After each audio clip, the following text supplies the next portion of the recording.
had them rock bottom this season. There's definitely no way they get promoted. That's going to get clipped up. It can be clipped up. I think it's going to be difficult, Simon, because the league's going to get tougher next season, isn't it? There were boos at full time and a pitch invasion. It's been such a strange end to the season, and it's impossible to predict. Hello guys, and welcome back to the Sportsman Untitled. With League 2 and League 1 now wrapped up, I'm joined by Gab Sutton and Justin Peach to preview what should be an incredibly exciting playoff campaign, and we'll also talk all things Championship ahead of the final day. Right, we're going to do things a little bit differently this time around. We're going to start with League 2 and work our way up. Gab, unfortunately we've lost Forest Green Rovers and Sutton United, both relegated back to National League. Sure. Why did they go down this season, and what are their chances of returning fairly swiftly?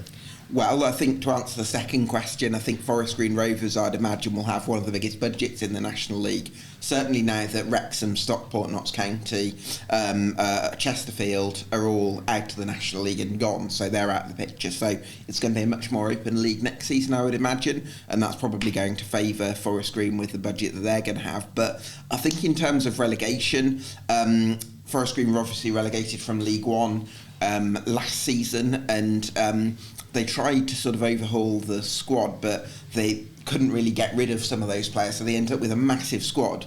And sometimes when you've got too many players, that can almost bring its own challenges sometimes. So I think there's a little bit of that. I think there's a bit of cultural issues. I don't think they've always made the right appointments behind the scenes. And to be honest, I think they probably appointed Steve Cottrell too late as well. It was a season. David Horseman's a good coach. They probably needed an experienced hand. Troy Deeney didn't really provide the solutions that they were hoping for.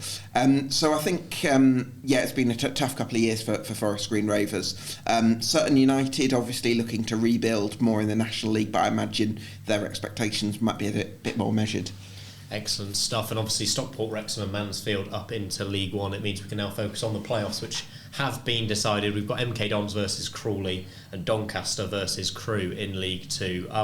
Doncaster's keeper sent off on the final day in that 2-2 draw with Gillingham. It ended their extraordinary winning run, which has taken them from 20th into the playoffs. They deserve plaudits for sticking with their manager Grant McCann, don't they? I mean, so many clubs would press the panic button, Justin. Well, absolutely. I think that's the key thing, especially in the EFL. It's quite easy to sack managers. I mean, you've only got to look at some clubs like Forest Green Rovers who have churned over managers this season, and you've got teams in the Championship doing exactly the same thing.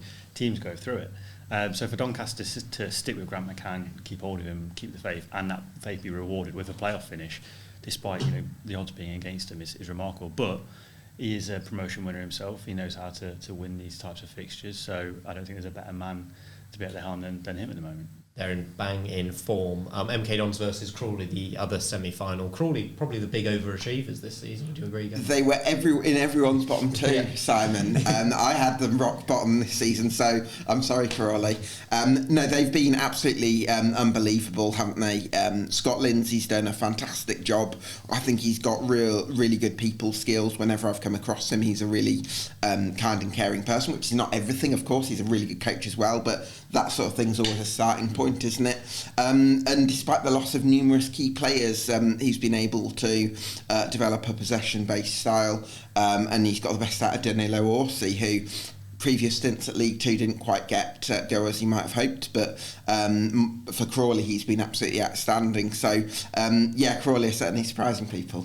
And Barrow and Bradford are the ones just to miss out this season on that top 7. Bradford brilliant towards the end of the season in terms of winning games under Graham Alexander. I want to talk about next season for Bradford, because it feels like every year we're talking about this team who shouldn't be in League 2 and have massive fan base and a big stadium. Is next year looking more positive? Can we see them challenging for automatic promotion, Gab? We'll see. I think a lot needs to change at Bradford City in terms of sustainable progress. I do feel like they're going to need new ownership for that progress to happen, but they've appointed David Sharp in a sporting director role, which I think is quite a good appointment because he's got a good sort of footballing mind, got some good contacts, and I think he's got a bit more nice about him than the current CEO, so that makes a big difference. And the current CEO had been taking on a lot of footballing responsibilities previously, which is never ideal if you want to try and get things right from a point of view of recruitment and things like that. So I think they need to get the recruitment right this summer, but I think the last month of the season gives them a bit of optimism. And we're going to try and do this for League Two and League One, but we're going to try and discuss how these playoffs pan out in terms of the semi-final and the final, now that we know the teams that are in it. MK Dons are in an interesting position where they've performed pretty well for the majority of the season, but also they've known they're going to be in the playoffs for a couple of weeks, unlike, say, the likes of Leeds or Ipswich in the Championship. They're coming up against Crawley. We've got Doncaster, the informed team, against Crewe. Gab, let's start with you. Sure. Both of these semi-finals, who do you see winning the semis? I think MK Dons win the one semi-final, and I think Doncaster win the other. Do you think they're both relatively comfortable? Because, as I say, they've got two kind of informed teams, especially when you look at Crewe and how they've sort of tailed off towards the end of the season. Well, there's a massive disparity in between the form of Doncaster and the form of Crewe if you look at the last couple of months. So I think that could be a huge factor. And then I think for MK Dons and Crawley, the disparity is probably more in individual quality as well. MK Dons, if they'd had Mike Williamson as manager for the whole season, they might have challenged Mansfield, Stockport and Wrexham for the automatic promotion spots. So for me, I think MK Dons going to have too much quality for Crawley, and I think Doncaster have got the momentum. And Justin, would you agree with that in the sense of MK Dons have proved they're a really good team this season, but also they've not suffered that automatic promotion disappointment, it feels, heading into the playoffs? Yeah, but also I think to some extent you can sort of just stay where you are almost. I'm trying to think of the word, but stagnate. Yeah, stagnate. You can almost stagnate when you're sort of waiting for things. I remember going back sort of years ago, QPR doing the same thing. I know they got promoted because they beat Derby in the playoff final, but they were sort of settled in the playoffs for a very long time, and they sort of stumbled their way through it a little bit.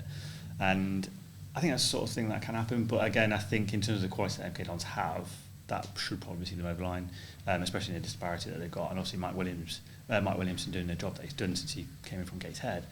Yeah, he's done a terrific job. So I expect that momentum to carry on. So would you go with MK Dons and Doncaster in the final as well? I would just expect, I would go with Doncaster and MK Dons. And again, I think Grant McCann being a sort of a winner at sort of lower league level, we'll push him along the line a little bit. Let's pick our winner for the final then. If we think it's going to be MK Dons versus Doncaster, I mean, that'll be a cracking final, I think, wouldn't it? Doncaster would still be in form. MK Dons obviously finishing slightly higher in the table, 7 points clear of Doncaster. How would you see that one go? This is such a tricky one.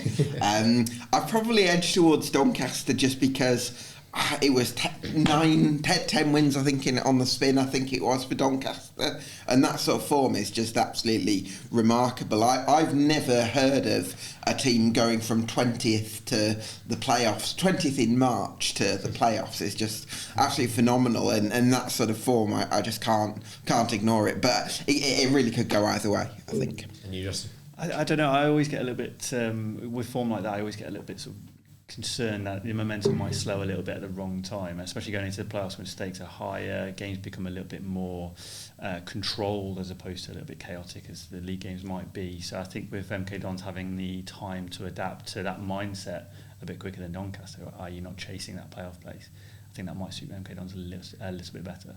Oh, does that mean I've got to make a decision to come up? You know, I'll go with Doncaster really convincingly. I agree with what Gab said. I think they've been one of, if not the best team in the league over the last 10 weeks. So let's back Doncaster to get promoted in the League Two playoffs. And now we can talk about League One and a very happy man sat over there, Justin Peach. Derby County promoted, Portsmouth champions, of course. Derby County promoted on the final day. How did the afternoon unfold for you, Justin, and what has the season been like from your perspective? Promotion, the ultimate goal, and he's done it. Yeah, absolutely. Paul Warne's done a terrific job. I mean, I've come on here and I've criticised Paul Warne. His style of football has been great, but I think if you look at it from a perspective of them being a really good defensive side, they've been the best defensive side in League One, and that's carried them over the line. They don't have a lot of attacking quality, but that's what money brings you, and that's unfortunately what Derby haven't been able to spend. You can compare it to Bolton, for example, the amount of strikers they've got, and Portsmouth as well, the amount of attacking quality they've got. Derby haven't been able to sort of add that to their squad, but from the season's perspective, it's been a slog. It's been difficult. It's been tricky. There've been sort of really tricky times. We go back to that Stevenage game back in sort of September, October time when the fans were criticising the players, and arguing with them on the pitch. It was a tough moment. But since then, they've been one of the best sides in the division. and they've been the momentum's carried them over. And again, credit to Paul Warren for doing that. I was wrong about him, but at the same time, I think his football can improve. I want it to improve, but if it gets you results, it's all that matters. If it's got us a promotion, it's all that matters. Paul Warren's a manager who's done brilliantly in League One with Rotherham throughout his career and then struggled in the Championship. Yeah. Obviously, Rotherham always tend to have a smaller budget in the Championship. How do you see the first few months of next season and this transfer window panning out in terms of Derby's hopes? Yeah, it's difficult. I mean, I want to be optimistic. I want to say Derby are going to stay up comfortably, but it's not always the case, especially coming up from League One when your budgets drastically change, even for a club the size of Derby and the budget that they're going to have in League One. They're going to need to sign a lot of attacking quality, because I don't think Derby can stay up based on if James Collins signs a new deal, Nathaniel Mendes-Lang, Corey Brackett-Taylor. I don't think Derby can stay up with that sort of firepower. They need to add to it. That being said, I think a defensive mindset that they have is probably going to help things. It's not going to be nice to watch, but I think that's going to be the results. I think just to add to that, Justin, I think counter-attacking is going to be quite important, isn't it? So I think Mendes-Lang and Blackett-Taylor could be quite important in the Championship, possibly. Yeah, might suit. Yeah, it's a good point to make. And again, Derby coming up from League One, where teams are going to sit back against you. Teams have sat back against Derby all season. That's probably why it's been hard to watch. But they're going into Championship where teams are probably not going to come and be the underdog, especially with the disparity in quality that the teams are going to have against Derby. So I think that's going to suit Paul Warren's system a little bit better. So I think in the initial stage, I think Derby might find some success in terms of results, maybe drop off a little bit as the season goes on.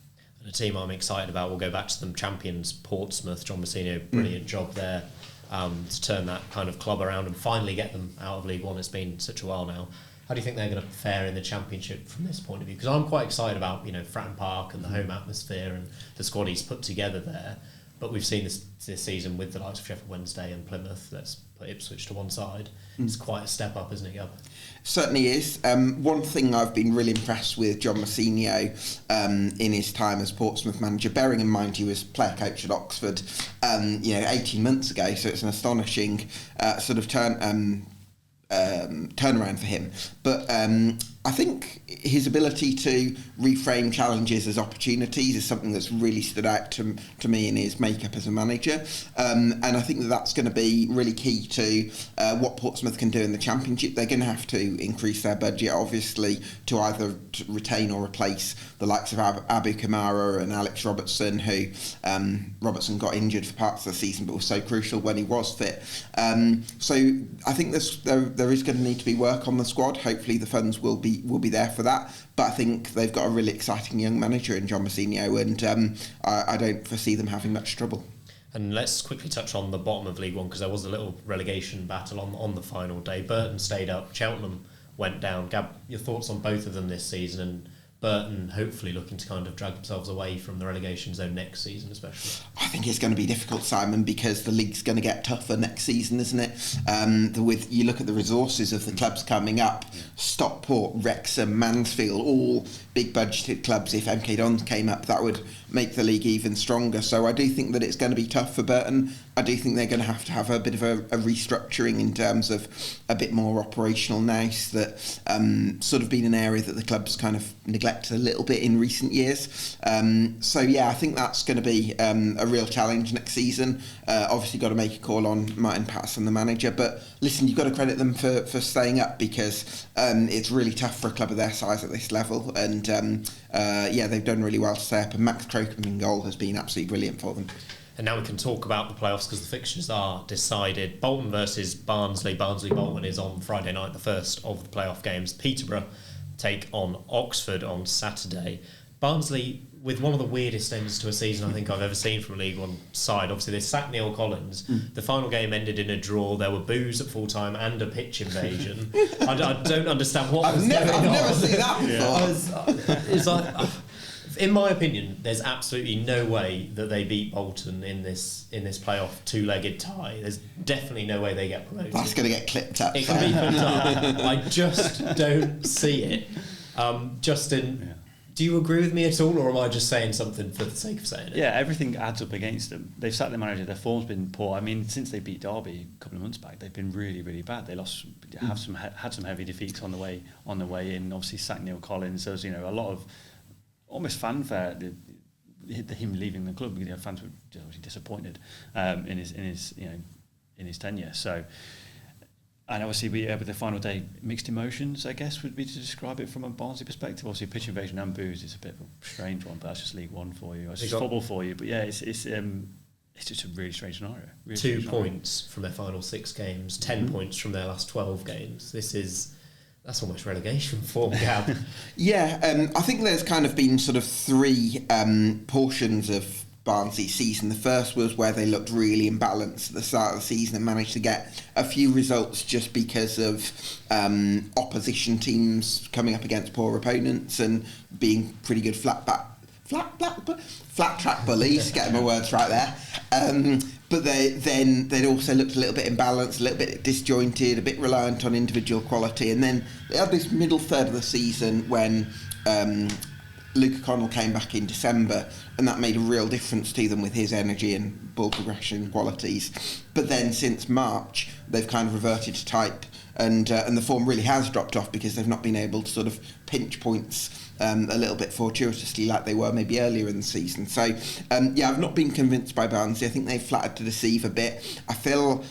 I know, you finish where you deserve to, but there's part of me that feels a little bit for someone like Lincoln, for example, with how good they had been at times. Look, Barnsley are in there, but I don't see them getting to the final. And the other semi-final is Peterborough versus Oxford. I feel a bit wary mentioning the word Peterborough and playoffs again after what we saw last year. The playoff demons are probably still lingering for them. They've got to play Oxford, Justin. How do we see that kind of tie panning out? I can see it being a very entertaining couple of games. I mean, both teams are fantastic attacking outfits, really good football side of play. I've always been impressed by Peterborough every time I've seen them play. It's so exciting, so well drilled as well. It's just frustrating that they can't sustain results throughout the course of the season because they would be a damn good side to have in the Championship if they can, sustain that style of play. But again, you look at Peterborough's strength. It's really hard to look away from that. But at the same time, they have a habit of throwing games away, like just unexpectedly losing 4-0. I mean, you've only got to look at the playoff last season, in that happening. I mean, the 4-0 win was a surprise result, a fortuitous result with some of the goals they scored, but then throwing it away in the second leg was just peak Peterborough, I think. But in this, I think Darren Ferguson you'll have that at the back of his mind, I think, and there'll be a bit more of a streetwise head to Peterborough going into it. So it's hard to see Oxford overcoming that, but I think Des Buckingham's done a really good job in sort of taking over from Liam Manning and guiding Oxford, because it could have been a destabilising season for them as soon as Manning left, got them into the playoffs. One of the big benefits for Peterborough this time around, of course, is that the second leg is going to be at home. So you'd have thought they won't completely collapse in the first leg and they'll be able to take them back to London Road and hopefully get the job done there. They finished on 84 points, which is a fairly impressive total, Gab. Yeah. Were they also in the Bristol Street Motors final? They were, yes. So correct. they've got that Wembley experience as well. Do you think that's going to play a factor if they get back to Wembley? Possibly, because this is a team with a glut of talent in it. You've got Harrison Burrows, who's been talked about. He's been linked with sides like Ipswich and one or two others in the Championship and possibly Premier League.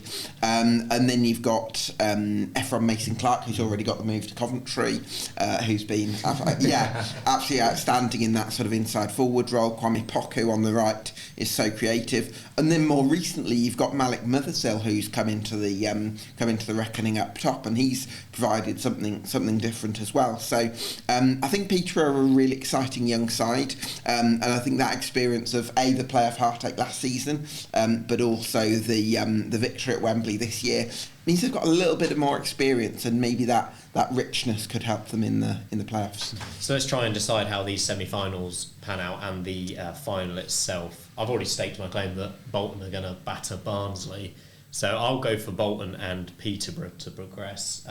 Let's hear a bit of an argument for Oxford, because you mentioned Des Buckingham, but I don't think we've talked about them enough. Why can they beat Peterborough over 2 legs? Why can they beat Hares? I mean, Peterborough have got a lot of strengths, but I think with Oxford they've got got some decent experience. You got Mark Harris up front, for example, who is a very almost an underrated forward, hard-working forward who's going to grab goals, and Cameron Brannigan as well in midfield, arguably probably one of the most consistent midfielders in the division over the last 3 or 4 years. He's incredible. So I think that's going to play a large role, and maybe the writing on the wall for them is maybe it's their time. I know they missed out against Wickham a couple of seasons ago with Carl Robertson at the helm. Maybe it's time for them to step up, but at the same time, nothing's a guarantee. So I think they do have quality. They've got some good Championship experience that have dropped down into League One, which may help them over the likes of Peterborough and their young squad. Yeah, I agree with that. I hear what Justin's saying, but I still would probably lean towards Peterborough, although they're certainly not perfect defensively. They've got some issues, but and by the way, I didn't mention Ronnie Edwards earlier when talking about the talent that they've got, which is and he's such a talent as well. But I think with Oxford, I think Des Buckingham, although he's got experience abroad as a coach and he's done very well in various different continents, he's still sort of getting to grips with EFL management, whereas Darren Ferguson, you've got his experience, his know-how, he's got a young side, but they're another year older and having matured and wizened with some of their experiences recently.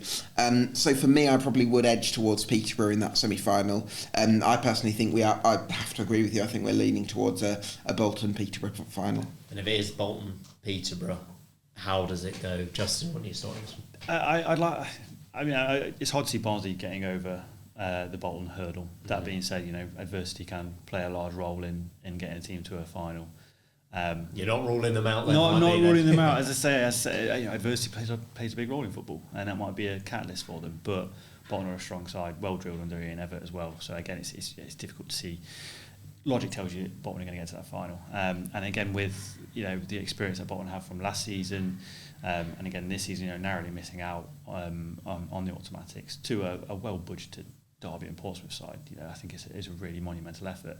I think any other season without big budget side, Bolton will be, top of League One. It's obviously not the case.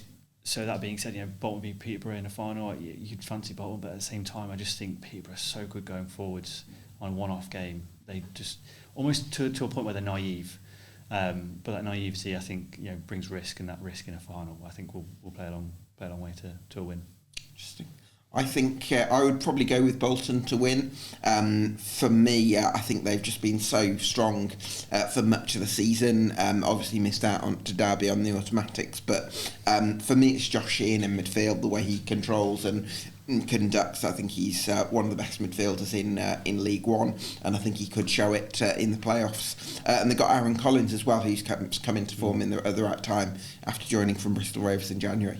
Strangely, I feel like I'd be more comfortable backing Bolton to beat Peterborough over two legs than one, in a way with Peterborough's attacking talent. But Gav, I'm going to side with you again. I think if you get 87 points in a League One season, you're clearly a very good team. Peterborough obviously got 84 and were pretty close behind, but I feel like Bolton's control in that sort of final might just outweigh Peterborough's experience at Wembley. So we're picking Bolton to win the League One playoffs. Justin's not quite convinced, but we'll move on to the Championship now. Right, Gab, I've got an apology to make to you, first of all, in the Championship, because you said Leicester would get promoted, and I didn't. I doubted Leicester and Enzo Maresca. They've got the job done. That incredible win over Southampton pretty much secured it. It looks like they're probably going to win the title at this point as well. Some words on Leicester, Gab. I think it's very easy to sit here and say, with the financial resources that are well documented, they should have done what they've done. But I think to get potentially up to 100 points in a Championship season, I think deserves some recognition, even with the wobbles they've had more recently. I've been really impressed with the likes of Abdul Fatawu and Steffi Mahfadidi, who, although Maresca has rotated other parts of the team, those have been two players that have really stayed in from the outset, and I think how they've coped with the volume of games I think is really admirable. And then you go to Hermansen, the goalkeeper, with his distribution, the way Vestergaard starts attacks from the back, the way Harry Winks controls things, Kiernan Dewsbury-Hall's got the big numbers. I think they've been really impressive, and I'm not surprised that they've got over their little wobble. Talking of a little wobble, Leeds losing 4-0 to QPR on Friday night. Ipswich now need 4 points from their last two games. Coventry away on Tuesday night. Huddersfield at home on the final day to guarantee promotion no matter what Leeds can produce. Justin, how do you see the race for second place going at this point? It's an impossible question to answer, to be honest with you. I think with Ipswich dropping a lead 3 times against Hull, you'd almost question whether or not they've bottled it as well. Leeds. The question comes about with Leeds bottling it and Leicester bottling it, but have Ipswich done the same thing with how loosely they control the game against Hull, because that's what makes a good promotion winning team, is that ability to pull your sleeves up, roll your sleeves up, and get the control you need. And Ipswich, I don't think have really had that throughout this entire campaign, which makes me swing towards Leeds. But then it's impossible to convince yourself that Leeds are going to go up on the back of a 4-0 defeat to a QPR side who have just managed to avoid staying in the Championship. So it's impossible to answer. And again, you look at Leeds' quality. Is that going to get them over the line? It's not got them over the line so far. Is Ipswich's momentum, and again, I mentioned naivety in the first half of the show with Peterborough. I think it's almost the same thing with Ipswich, and that was on display against Hull. So is that going to get them over the line? It's so hard to decipher, and obviously we'll know more as the week progresses when they play Coventry in midweek. So I think that'll be the big decider. If they can get a result against Coventry, I'd be more inclined to side with Ipswich. Leeds have got to go to Southampton on the final day, or play Southampton on the final day. Will that be an easy game? Because Southampton have also tripped themselves up massively over the last few weeks. It's been such a strange end to the season, and it's impossible to predict. I'll be incredibly surprised if Ipswich don't at least get a draw at Coventry, because having seen us over the last 10 days or so, this is a squad that is running on empty, and Liam Kitchen was sent off straight red against Blackburn, so that's another player down. The 11 looks knackered, and then the subs are non-existent. So I think I will be incredibly surprised if we get a point against Ipswich, and even a draw for Ipswich, you'd have to say, with Huddersfield, who are already not quite mathematically but pretty much gone, to come on the final day. They're going to be in a very good position. Gab, would you suggest that you're leaning towards Ipswich at the minute? I think so. And while I acknowledge that Ipswich have dropped points, as Justin mentioned, I also feel like when they've dropped points, it's normally been that they've still at least been able to take up a point a lot of the time. Yeah. Whereas when Leeds have dropped points, it's been a complete sort of capitulation sometimes, and they've actually lost games in the run-in, whereas Ipswich might have drawn them. And in the end, sometimes that's put Ipswich in a better position. I fully agree with Simon. I expect Ipswich to amass the 4 points that they need from the remaining 2 games, and I think they'll probably end up with another 6. And Southampton are actually the only team at the moment guaranteed to be in the playoffs as we approach the final weekend of the season. Justin, we've talked a little bit about how teams approach playoffs, but how does it help Southampton knowing that their automatic promotion chances faded away? Obviously, you're not too convinced about them right now. Well, I was going to say that the form is poor. The capitulation against Leicester was incredible, really, because I think that's the key issue I have against the Russell Martin side, especially this Russell Martin Southampton team, is when they know they've sort of when it feels like they know they've lost a game, they really lose a game. So if you're going into the playoffs like that, we lose the first leg 1-0, for example. What's going to happen in the second leg? Are they going to come out firing, or are they going to feel sorry for themselves like they do when they lose heavily against the likes of Leicester?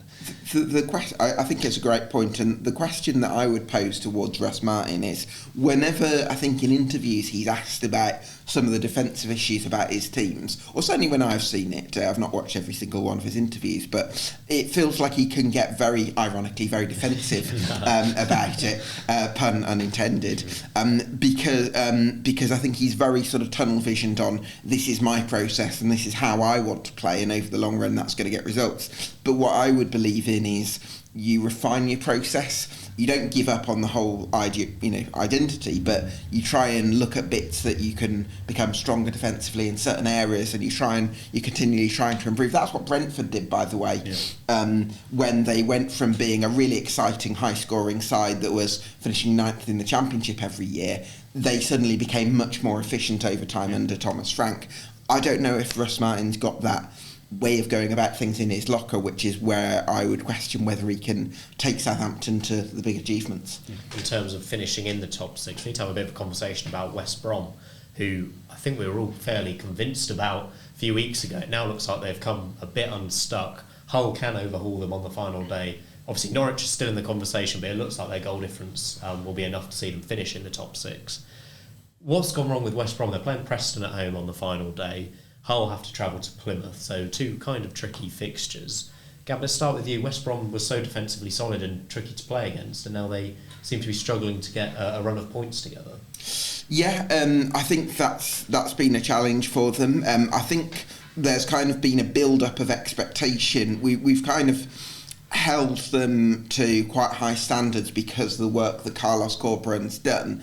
And probably I'm not necessarily sure on paper how good the squad is, because it's a lot of Championship players that have did well at this level 3 or 4 years ago, but maybe aren't quite at the same level now, and Carlos Corberan's still been able to pull things together with the quality of his coaching. But I would still actually question how good a squad it actually is. Whereas you look at someone like Hull City, for example, who are one of the teams that have been putting the heat on West Brom. They've got players like Fabio Carvalho and Jadon Philogene, who are the stars of the Championship now. So I think in some ways it's actually a credit to Carlos Corberan that he's got them into the top 6 and they had looked so comfortable, but they're just wobbling at the moment at the wrong time. And just in a discussion on Hull, do you think they can actually break into the top 6 on the final day? I mean, they've got to go to Plymouth and get a result against Plymouth side who need a result themselves to stay in the Championship. So that's a difficult game, and obviously home park, Plymouth's home ground, is a very difficult place to go and get points. You know, Leicester lost there a couple of weeks ago, and you know, chaos was ensuing about whether they'll drop out of the title race. Wasn't the case, but that's how hard it is to go out and get a result down at Plymouth. So it's a difficult game for Hull, but I think they're peaking at the right time. Gav mentioned the players that they've signed and you know how well they propelled them. I think they're coming into form at a really good time. You know, goals Fabio Carvalho has scored, for example, has been remarkable. And they're doing it without a conventional number 9 as well. I think that's something that's been overlooked this season. If they had a goal-scoring number 9, they'd probably be comfortably in the playoffs because they've drawn a lot of games. You have a number 9, that's a big difference in those types of fixtures. So I think they're going to have a lot of quality if they win. It doesn't really matter if West Brom get a result against Preston, because again, it's a difficult game, but Preston may be on the beach, that might suit West Brom, but they're relying on West Brom dropping points. But I do tell you, if he'll get into the playoffs, I do fancy them to go all the way to the final at the very least, because they're the only side who look convincing at the moment despite being 7th. Would you agree with that, Gab, in terms of obviously Hull are probably going to finish 6th, so they would play Leeds or Ipswich, who would finish 3rd. Do you still fancy that in-form Hull team? Or we might get... The thing is with this, we've got so many possibilities. We could have West Brom Leeds, we could have West Brom, we could have Norwich. It's so difficult to discuss, but if Hull do make it in, let's work on that premise. Okay. How do you fancy them? Oh, this is a really tough question. In terms of Leeds, I think they could cause problems for, well, the way how open Leeds have looked. They've sort of, I'm not quite sure where Leeds are at. I'm gonna sort of work on the assumption that Leeds are going to get their act together for the playoffs if that is where they finish, which looks likely. So I think I probably would side with Leeds as the favourites in the playoffs, but I can see the appeal of Hull because of the quality that they've got. I think for me, Jadon Philogene, when he's fit, is one of the best players in the Championship, and the same with Carvalho. I've always been very big on West Brom's chances in the playoffs, and my faith in them and their defensive ability sort of faded away as we've seen over the last few weeks. A club that's not being talked about too much but are set for a top 6 finish, Norwich City. They could play Southampton, could play another one of the big boys. They've got a lot of attacking quality as well, Justin. Well, I think that's it. Josh Sargent's been remarkable since he came back from injury in January, and you don't want to think about if he wasn't injured, where would Norwich be? The amount of goals he's scored since coming back, and it's been remarkable. And then Gabriel Sutton has been the best midfielder in the division by a country mile. Boya Signs has peaked at the right time. He's really come into form in the second half of the season. Then you've got Ashley Barnes, who's capable of ruffling feathers and being that foil for the quality that's behind him. You've got Johnny Rowe, who hopefully will be coming back to full fitness into the playoffs. Obviously suffered a hamstring injury a couple of months ago. So yeah, there's undoubtedly a lot of talent. Also a lot of wily old heads. You've got Shane Duffy, Ben Gibson, Angus Gunn's a very experienced goalkeeper now, and obviously I think one of the most consistent goalkeepers in the division this season as well. So yeah, a lot of experience, a lot of quality, and I think David Wagner's got the experience of taking Huddersfield up through the playoffs as well, which is going to be a big thing. He defended his way through that playoff campaign as well with Huddersfield, which again I think is the way to go forward, the way forward in a playoff campaign against Southampton side or whoever they play. I think it's going to suit them quite nicely. 2 penalty shootout wins, wasn't it, in Wagner's last playoff campaign. Let's try and pick our favourites. You've already lent a little bit towards Leeds, Gab. We obviously don't know the teams they're exactly going to be in. I think if Norwich play Southampton, I can see Norwich making it to the final, definitely. But I also see you have to back the team with the best players, and I think Leeds have been so far clear of the other teams in there. If it is Leeds, I'm happy to back them to get promoted, even though we've seen them rock a bit. Into it. For me, Simon, you've kind of got to be careful not to be too drawn by recency bias, because over the course of the season, Leeds have been largely very solid defensively. They've got arguably the best player in the league in Crescencio Somerville, who's been absolutely outstanding this season. Their front four in transitions can be really dangerous as well. So I don't want to be too drawn by maybe their recent form hasn't been what they wanted, because I would kind of back them to get it right in the playoffs.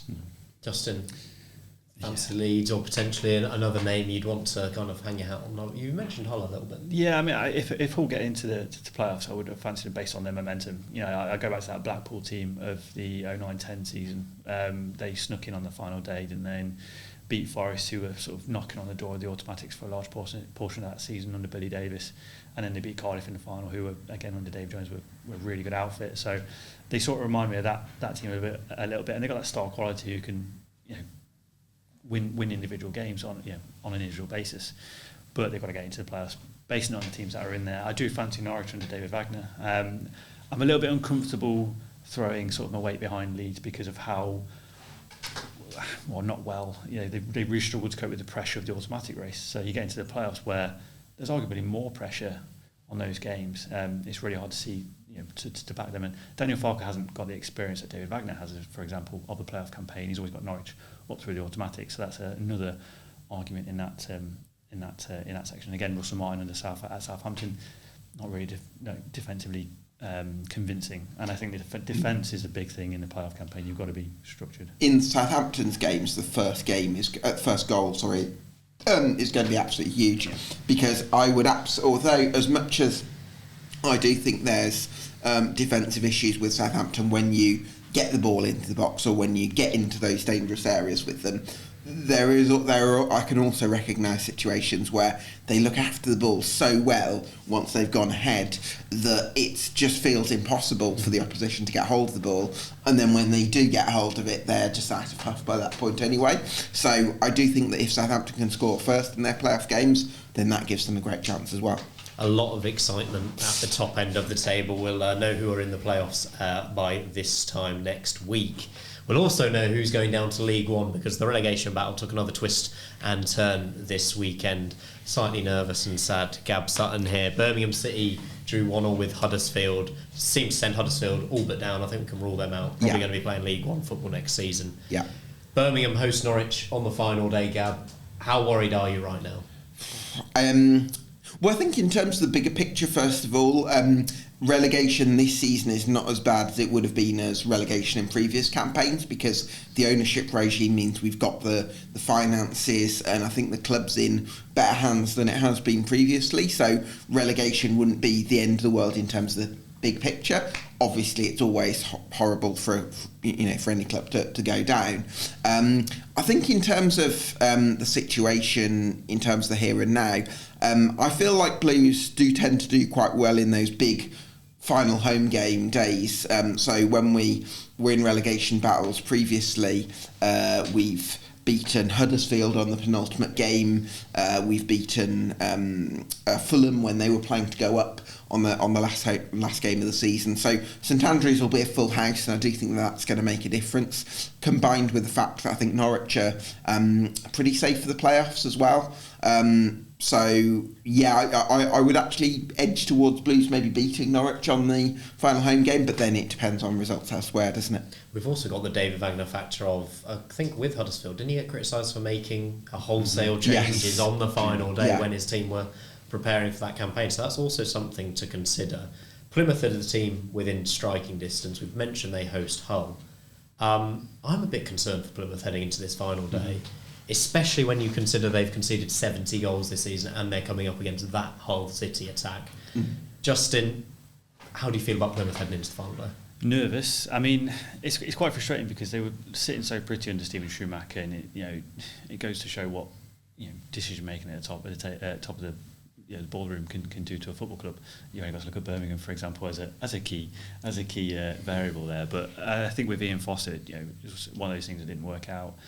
Neil Doonship's been in, and he's done a pretty okay job. They're still really poor away from home, but their home record again is still pretty decent. So I think that's going to be the key swing, but they've got players like Hull who can win a game. Morgan Whittaker can score from 25 yards out, and again, it's frustrating that we haven't seen the best of him over the last sort of 2 or 3 months, because he was looking like a real star performer in the division.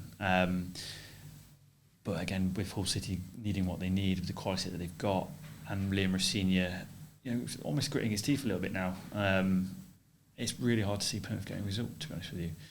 They're a good side, well-drilled side, or were a well-drilled side under Stephen Schumacher, lost away a little bit, but this Hull side are a different animal now to what they would have been 2 or 3 weeks ago.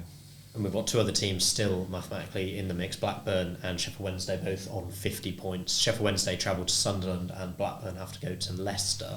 Gab, do we think they've done enough and hit that 50-point mark? Because Birmingham and Plymouth would both have to win their games to bring them into the equation. Yes, I think Sheffield Wednesday have put themselves in a fantastic position to finish the job. The work that Danny Royle's done from inheriting the worst ever championship start to put them in this position going into the final day is absolutely remarkable. So absolutely all props to him. And then I think Blackburn will just about limber over the line. Those Sammy Smoddick's goals have come in handy, haven't they? It could be a missed opportunity. They were playing against Coventry at home. They could have done it against 10 men. They had chances to win that game and they didn't quite take it, but I think I agree that 50 probably more by luck than judgment. It seems they're kind of stumbling over the line, Justin. Well, the key thing is getting that 50 points, and again, I think it's been a difficult season for Blackburn as well, with things not quite panning out the way Thompson would have liked, obviously, and recruitment not being great either. But they have got a good tactician in John Eustace, who has been grinding out results, which is what you need at this point in the season, and it's hard to see them not doing it again with Sheffield Wednesday. What a game for them to play in Sunderland, who are out of form, have been on the beach for what feels like 3 or 4 months now, and probably missing Jack Clark, or missing Jack Clark as well. So it almost feels like a nice away game for them to go up to. But things aren't done and dusted yet. They got to get that result. I'd put Danny Royle's championship achievement this season as one of the best we've ever seen. I think they hadn't won a game till about November, had they? They were one of the worst championship teams we've ever seen. How's he gone about turning things around, Justin? I mean, it's been absolutely amazing. I mean, it wasn't a difficult job to turn things around from Isco Munoz. I mean, he could have done anything. I mean, Munoz was almost a defeatist attitude with every game. Yeah, it was a really deep, flat back line that they were playing with, and it was almost pointless, whereas Danny Royle's almost taken the game to opposition, but he's had to tweak things along the way. You go back to that Norwich turnaround a couple of weeks ago. That felt like the turning point for Wednesday, because I thought they were running out of gas. I thought they were sort of running out of momentum, and they were done. But that, coming back from 2-0 down, the way they did as well, putting the corners on top of the goalkeeper and scoring the goals the way they did, it felt like they were geared up for the fight, and they haven't stopped yet. And I think that's the key thing. He's installed that mentality into the players while taking games to opposition. Whereas you go back to Munoz, where it was just like, just come at us, do what you want, and we'll try and deal with it. I think the key thing as well, just to add to what Justin's saying there, is because they've engaged higher up the pitch than they were under Isco Munoz, it means that players like Anthony Masaba and Gassama possibly had to sort of run halfway up the pitch to create a chance previously. Now they're sort of doing their damage from a more advanced position, so it's a little bit easier to penetrate the opposition. And then Ike Agbe from he was at Cardiff in the first half of the season, wasn't he? I think he's on loan from Troyes. He's done a really good job as that kind of press and poach centre forward as well. So Will Volts recently has been fantastic in midfield too with his destructive work. So but yeah, Royal, the way he's motivated people and galvanised the whole club and brought everyone together, super impressive, and I'm sure he won't be shy of an offer or two in the summer. And I know I've cropped them out here of my little table I've put together of teams that have kind of in the relegation battle as we go to the final day, but the fact that we're not even talking about QPR either is one. We've seen 2 miraculous turnarounds, haven't we? Justin, QPR, Cifuentes, unbelievable. Yeah, I'd argue he's done. I mean, him, Danny Royle and Kieran McKenna argue should be a top 3 sort of championship manager season contenders, because the turnaround that Cifuentes has done has been ridiculous. I mean, Gareth Ainsworth's style of play, I don't know, it should have worked, but it didn't. Being a defensive mindset, I think Cifuentes has taken that on board installed that into their team, because they've been defensively brilliant probably since January. They've been fantastic. Clark Salter and Steve Cook have been brilliant. A consistent backline will help. Jimmy Dunn playing at right back, which has been a sort of massive turnaround, because he doesn't have the physique to play right back. He's a big centre half who wins headers, but he's been brilliant. He's been steady. Begovic, he's tapped into the experience of the team, and that's really helped. But also, bringing a bit of a Catalan edge to it, being a bit more easy on their eye, getting the best out of the likes of Elias Chair. And they've done it really without goal scorers in the final third. Lyndon Dykes, Michael Frey, they've not been great. They relied heavily on set pieces and loose balls, but Cifuentes has tapped into the defensive mindset that Gareth Ames has wanted to install, but he's taken it to a new level. And we can finish this podcast with our prediction of who is going to occupy that final relegation place and go down with Rotherham and Huddersfield. Gab, start with you. You've got a horse in this race. Birmingham, Plymouth, Sheffield Wednesday or Blackburn, if you want to include them as well. I think we might be going down. I think we might win on the final day, but I think Plymouth Argyle will get the result they need as well. Really? Do you think that there should be more questions regarding Birmingham's owners, by the way, if you are relegated in the position they've put you in terms of there's a lot of excitement around Birmingham, the new stadium that might be coming, the money that could be invested. From an outside point of view, it's gone disastrously wrong, hasn't it? I think first of all, I think obviously getting rid of John Eustace was the obvious mistake. That's a given. I think things have happened that have been outside the owner's control as well. So, for example, Tony Mowbray taking ill, you can't really blame the owners for that. But so that was obviously a factor. But I think really the quality of the squad was good enough to be mid-table. Pike, Sung Ho, Koji Miyoshi, Jay Stansfield. There's good Christian Bielik, who Justin will know. These are all good enough players for mid-table in the Championship. The issue, I think, has been when you've got 6 different managers in the dugout over the course of a season, that's going to lead to mixed messages and disjointed sort of ideas, and I think that's the reason that Birmingham are going down. So I apportion some blame on the ownership regime, but I'm also excited about what the future can hold in either league in terms of the long-term potential of the club, because I think that's a lot greater than it was under BIHL. I agree with you there, Justin. Try and pick your team to go down from the 4 available choices. Well, I mean, I don't think it's inconceivable to see Birmingham and Plymouth both losing and it finishing as it is. It'd be very boring, but can Norwich get a result at St Andrews? Probably. If they're going to back them, it would be them. But I can see Hull beating Plymouth and Plymouth not picking up any points. It's just what can Birmingham do? Can they pull a rabbit out of the hat? They've done it before. Can they do it again? I think with the quality of the squad that they've got, they certainly can. It's just whether or not Norwich put out a strong enough team. I think that would be the key thing here. But for me, I think if I was to throw a name in there, it's going to be Plymouth in the bottom 3. I agree with you, Justin. I am concerned about Plymouth. I think they've got a terrible last fixture. It's better that it's at home, of course. But in terms of styles, I think they are going to struggle. I think Hull could come out and put 3 past them in the first half.